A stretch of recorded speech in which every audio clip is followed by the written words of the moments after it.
آج ہم بات کرتے ہیں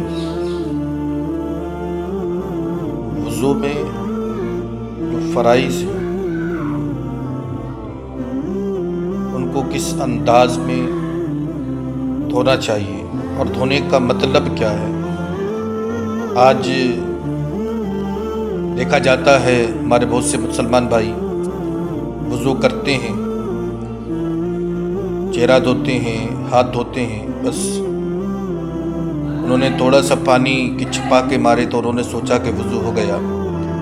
جو ہمارے درمیان میں خرابیاں ہیں آج اسی کے تعلق سے ہم بات کریں گے۔ وضو میں 4 فرائض ہیں۔ پہلا منہ دھونا۔ اب منہ دھونے کا مطلب کیا ہے اس کے تعلق سے ہم سمجھیں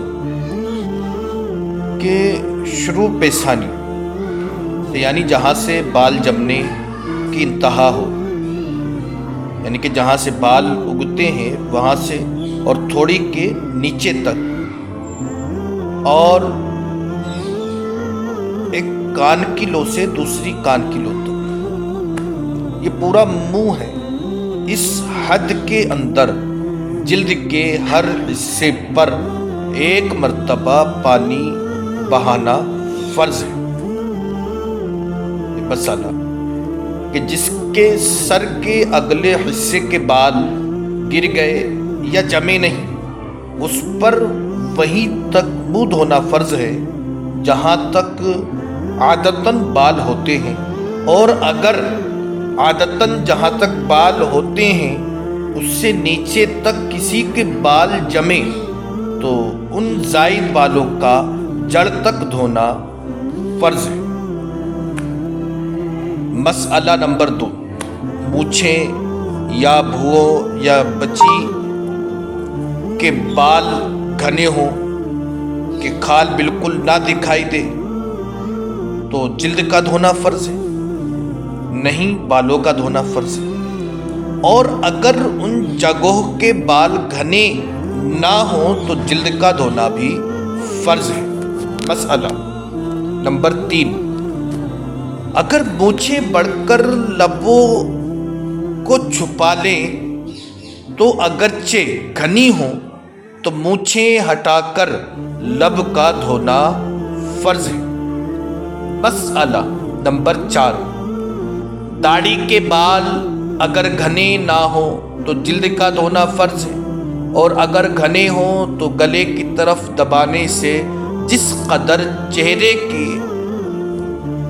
گردے میں آئے ان کا دھونا فرض ہے، اور جڑوں کا دھونا فرض نہیں، اور جو حلقے سے نیچے ہوں اس کا دھونا ضروری نہیں۔ اور اگرچہ حصہ میں گھنے ہوں، کچھ حصے میں گھنے ہوں اور کچھ چھیدے ہوں، تو جہاں گھنے ہوں وہاں بال اور جہاں چھیدے ہوں اس جگہ کی جلد کا دھونا فرض ہے۔ مسئلہ نمبر 5، لبوں کا وہ حصہ جو عادتاً لب بند کرنے کے بعد ظاہر رہتا ہے اس کا دھونا فرض ہے۔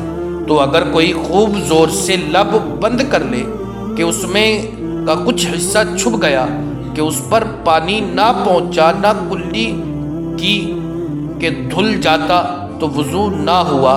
ہاں وہ حصہ جو عادتاً منہ بند کرنے میں ظاہر نہیں ہوتا اس کا دھونا فرض نہیں۔ مسئلہ نمبر 6، رخسار اور کان کے بیچ میں جو جگہ ہے جسے کن پٹی کہتے ہیں اس کا دھونا فرض ہے۔ ہاں اس حصے میں جتنی جگہ داڑھی کے گھنے بال ہوں وہاں بالوں کا، اور جہاں بال نہ ہوں یا گھنے نہ ہوں تو جلد کا دھونا فرض ہے۔ مسئلہ نمبر 7، نتھ کا سوراخ اگر بند نہ ہو تو اس میں پانی بہانا فرض ہے، یعنی کہ نتھ کا جو سوراخ ہے اگر وہ بند نہیں ہوا ہے، خاص کر سے عورتیں اس بات کا خیال رکھیں تو اس کا اندر تک پانی پہنچانا فرض ہے۔ اگر تنگ ہو یعنی کہ وہ چھوٹا سوراخ ہو تو پانی ڈالنے میں نتھ کو حرکت دیں ورنہ ضروری نہیں۔